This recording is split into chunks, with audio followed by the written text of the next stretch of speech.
So tea is full of antioxidants.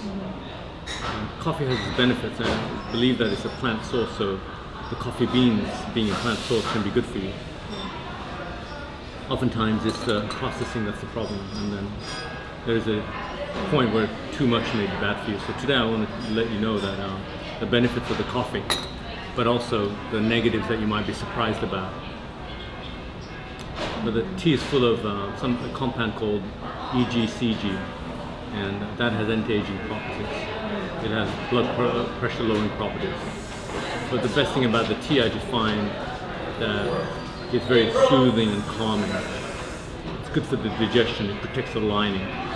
You know, the internal body is supposed to have a good temperature, a high temperature. So I always feel that when you take ice water, that it's a shock to the gut, and I suspect the science will prove that. And I think the warmth is getting close to the body temperature. So it certainly is not detrimental, but may have a soothing effect on the gut lining. And it's a good way to get the day started or when you're relaxing. I'm preferring to take my coffee right now because it's my second cup. And so I think coffee has got so many benefits in terms of raising the, increasing the blood flow.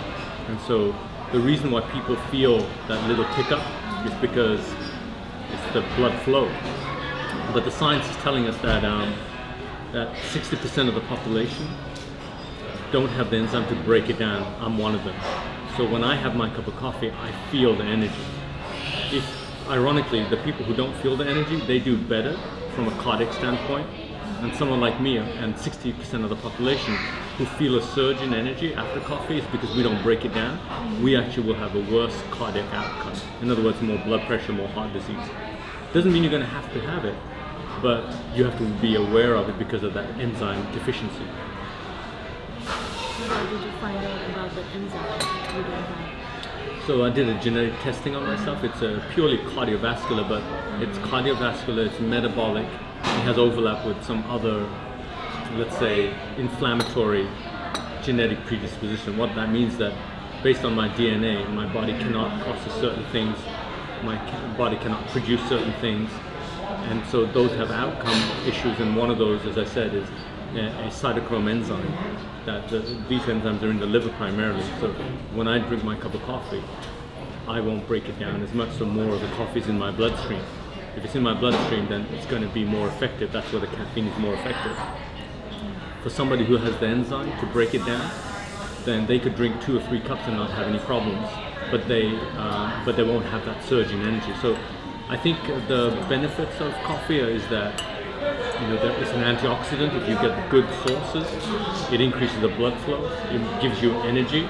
So before my workout, I take my cup of coffee maybe half an hour before the workout. If I feel like I need the surge. Sometimes I just feel so energetic I don't need the coffee at all. And so later on I'm going to talk about you know, at what point does the benefits go down, and talk about the little smoothie you have over there. What's that? What's inside that? So it used to have called strawberry, mango, chia seed, and with some granola. Just mix it up. I like washing my coffee down with something a little bit on the sweet side. That's not overly sweet because it's all raw products.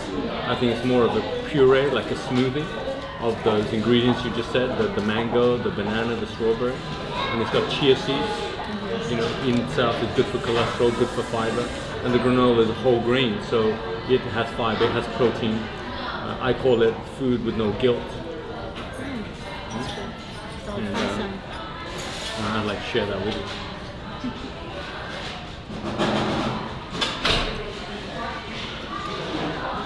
Pretty good. It's like a dessert.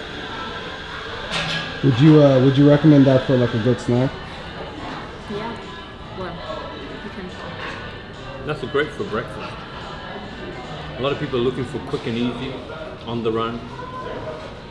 And that's good for me. That would be a lunch. I mean, we're going to share that. It's 2 people. That's plenty of calories, complex carbohydrates. It has sugar, no doubt, because it came from the fruits. But when you split that by 2 people, then you're literally reducing your calories by 50%, the sugars by 50%, but as I started off by saying, these are all raw products. Nothing there is refined. It came from the natural source, so it's likely to be better for your health.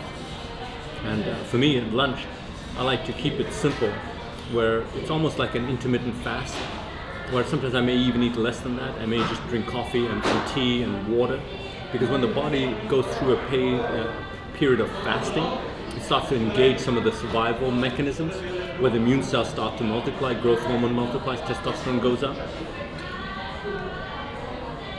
Like anything, if you are fasting for too long, uninterrupted, then you get the negative side effects where you feel weak and tired and drained.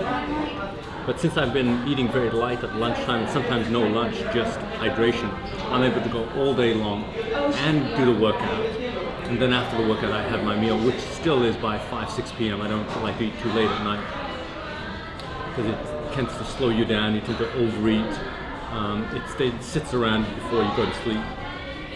So talking about that bell curve I was talking to you about, that the benefits of coffee are the first cup or two, and then after the second cup, what happens is that for men particularly, the chemicals in coffee mimic aromatase or stimulate aromatase. That means my testosterone will be converted to estrogen. That's not good. That's not good for my bone density. That's not good for my blood vessels. That's not good for my muscle mass. Not good for my energy. And of course, that alone is not the problem. There's many things in the environment, like plastics and chemicals and pesticides. Those also mimic estrogen. Indirectly, what's happening is my exposure to estrogen goes up and my testosterone is coming down. You can measure that in people's blood work. Frankly, it's not somebody who's over 50. You can have an athlete who has low testosterone. There are many complicated reasons, but just going back to the coffee, is that after the second cup, I'm always thinking to myself, well, I'm going to have to be careful about stimulating my aromatase. Other ways that you stimulate aromatase is having too much body fat. You stimulate aromatase, so whatever testosterone you have will go down. And other chemicals which mimic estrogen is almost like saying that your body's producing estrogen. The body will think it's got estrogen, and by default, relatively it'll be high, which means relatively the testosterone will be low. And testosterone is necessary for memory, for clear thinking. That's why I think people will get the surge in energy, because it's a combination of what it does to the blood vessels and what it does to the brain itself, beyond the blood vessels. I think the coffee helps the sugar come up. So before the workout, I think that it helps the workout because it pushes the blood pressure up.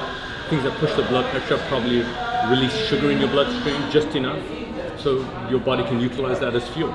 Your body would get the fuel one way or the other. The liver would break down stores, but having that at ready hand seems to, in real world, help the exercise performance.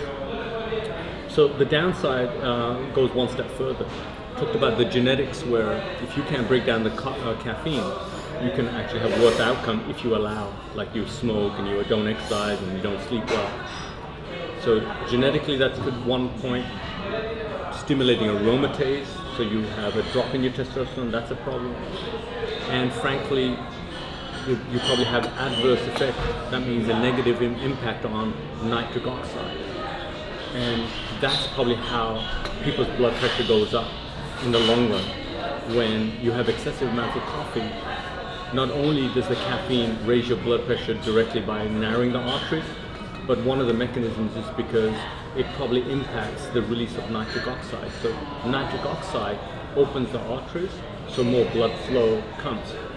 And in the same way that when people, as they get a little older, in their 30s or certainly 40s into the 50s, they have a problem with the blood flow in the private area.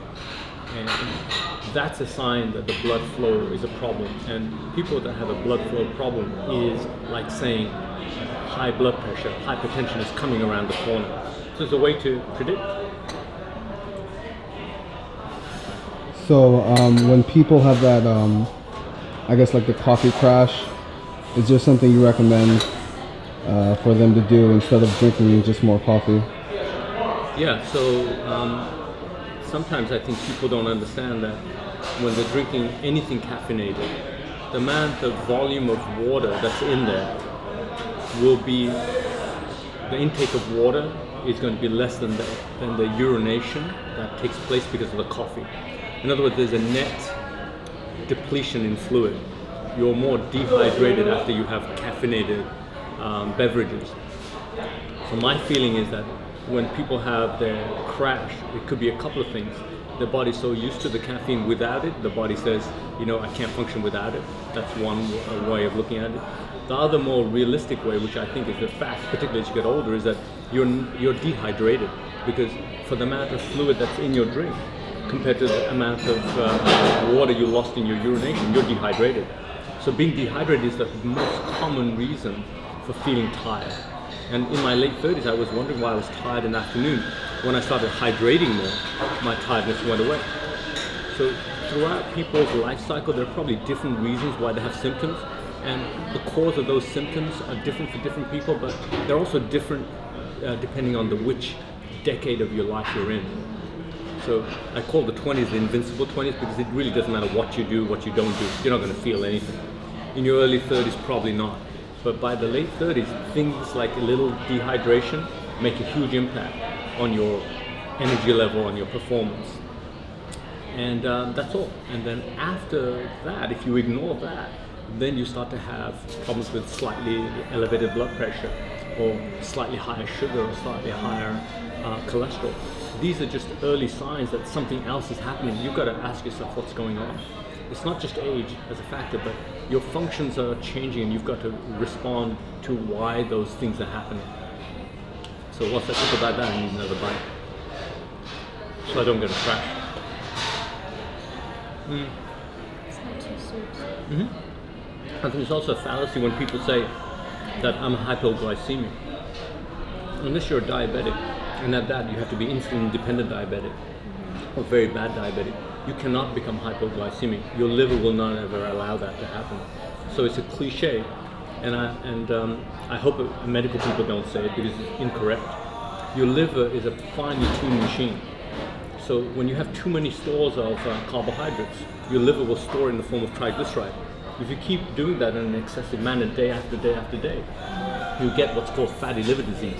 That's the third most common disorder after cancer and heart disease. It's very interesting, because it's not just the fatty changes in your liver that you can see on ultrasound, and sometimes if you just look at the color, it doesn't look very pink and purple, it looks yellow and fat. But it has a huge impact on the immune system. So storing has its own set of problems. And the other, where people say I'm hypoglycemic, that can't happen, because your liver is a perfect area to store glycogen, and when your body is in need of glucose, it just breaks the glycogen and releases into the bloodstream. So I can go for my workout without eating anything, because I know my liver will produce it for me.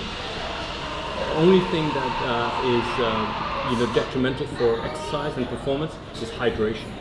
If you are not hydrated, you will not have the blood flow to the organ. So for sure, your endurance will come down some. For sure, your strength will come down some. So during the month of fasting, I'm about at 75% performance.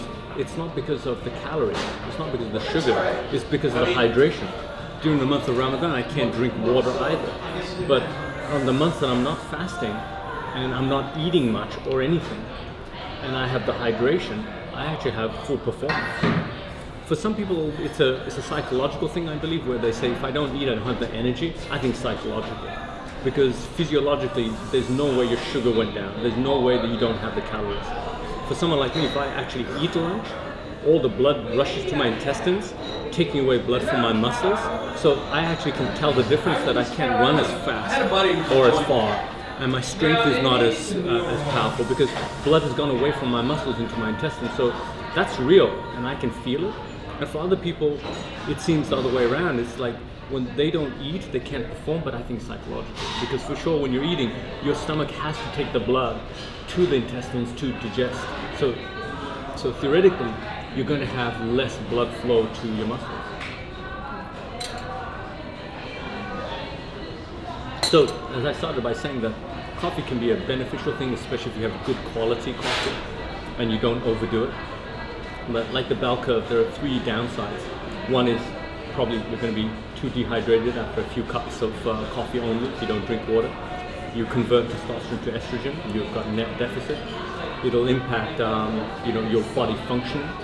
And number three, coffee cannot itself cause high blood pressure, but if you have a tendency for blood pressure, if you have a genetic predisposition for it, and you don't have that enzyme, then you will create that high blood pressure at a much earlier age. So in finishing, I would say that someone like myself who's looked at my genetics and based on my father's bad outcome, I know I have all those genetics for the sugar, the blood pressure, the cholesterol, the heart attack. I can not only predict it, then I can look at my biomarkers to say, okay, are any of those things starting to become expressed? Long before the average doctor can pick it up, I can see if there's fatty changes, I can see if there's storage, I can see if there's inflammation. And so I have to be careful about what I choose to eat, how much I choose to have. And I've become a fine-tuned machine. So as I've become older, I've become much more finely tuned. And like anything that's finely tuned, you actually perform at a higher level, which is ironic because people assume as you get older, your testosterone drops. As you get older, you become weaker. As you get older, you become fatter. And in the last 5 years, I've actually dismissed all of those theories in not only the physical output and the appearance, but also in the biochemical, the blood testing. That's very good. Yeah. So, you ready for your second cup? Do you feel the energy? I do, listening to you. Do you feel the ECGC? I don't know about that. The beautiful thing about coming out with my wife is that she'll never finish anything, so I get to have 2 doses. I get mine, I get hers. That's one piece of advice I could give somebody. Marry somebody with a lower appetite, then you have a good portion. And the other secret is stare at the food long enough and they'll feel so bad they'll give it to you. So that's another trick that I've learned over the years. That works every time.